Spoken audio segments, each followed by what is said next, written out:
Et en termes démocratiques, puisque vous avez parlé tout à l'heure de la valeur démocratique du sport, la question de l'égalité des chances, par exemple, qu'est-ce que ça veut dire l'égalité des chances dans le sport, étant donné les dispositions physiques, étant donné un certain nombre de choses. Comment penser à la fois l'exigence d'égalité et puis des corps différents, et puis rapporter un sport dont les normes sont bien évidemment la performance, le dépassement. Mais à l'école, c'est pas seulement la performance, le sport. Je dirais même l'avantage de l'EPS, c'est que, contrairement à certaines disciplines où des professeurs peuvent oublier, disons, l'aspect ludique ou l'aspect jouissif de l'apprentissage d'un savoir, hein, et où ne compte plus que la performance, je dirais que dans le sport, il y a nécessairement plusieurs autres dimensions que celle de la performance qui sont offertes aux enfants. Donc, encore une fois, je considère que... Et je dirais même que, pour me souvenir que dans mon enfance, la performance sportive des uns et des autres avait un petit peu trop d'importance à mes yeux, on pourrait dire qu'on peut essayer de penser à l'envers et de savoir que si on enlève l'aspect tournoi, l'aspect qui est le premier, qui est le meilleur, qui a gagné, le sport est quand même extrêmement ludique. Donc, c'est-à-dire un moment de jouissance de son propre corps. Ce que vous dites est juste. De se sentir bien dans son corps.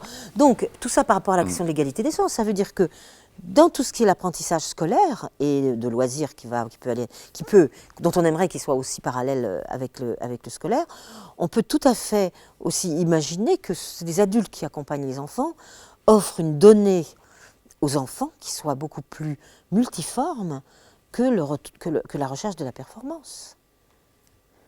À cause du plaisir. À cause du plaisir, Ça pose plusieurs types de questions, mais oui. La première, je pense, à une remarque que faisait le sociologue Paul Lyonnais, qui disait que la compétition sportive, ça suppose qu'il y ait des égaux.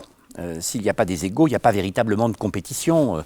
Or aujourd'hui, au plan international, on sait quelles sont les équipes qui vont gagner. Il n'y a pas d'égalité, il n'y a pas du tout d'égalité. Voilà, donc ma question se repose, si vous voulez. L'égalité des chances, c'est aussi non pas que les gens aient tous les mêmes dispositions physiques, mais qu'il y ait au moins des situations de rivaux en situation d'égalité, en situation de compétition. Mais ça, c'est le problème de l'ensemble de l'école. Ça commence avec l'école. Pour ça que je reviens sans cesse à l'école. Et on sait très bien que l'école n'est pas égalitaire, on sait très bien que... Oui, mais le qui va gagner dont vous parlez tout à l'heure, c'est une idéologie très, très dangereuse. Mais moi, je pense qu'elle est surtout extrêmement restrictive. C'est pour ça que je rappelais que je n'ai pas aimé cela dans mon enfance, où le sport était ramené à la performance et au meilleur, alors que je maintiens que c'est... on peut faire du sport comme d'autres apprentissages, quelque chose d'autre. Donc, je veux dire, on a parlé longuement là du sport de haut niveau, mais enfin le sport, c'est pas seulement le sport de haut niveau, c'est mens sana in corpore sano, etc., etc. Donc, il y a beaucoup de dimensions, et la santé, le bien-être, tout ce qu'on veut, le partage avec les autres corps, etc., etc.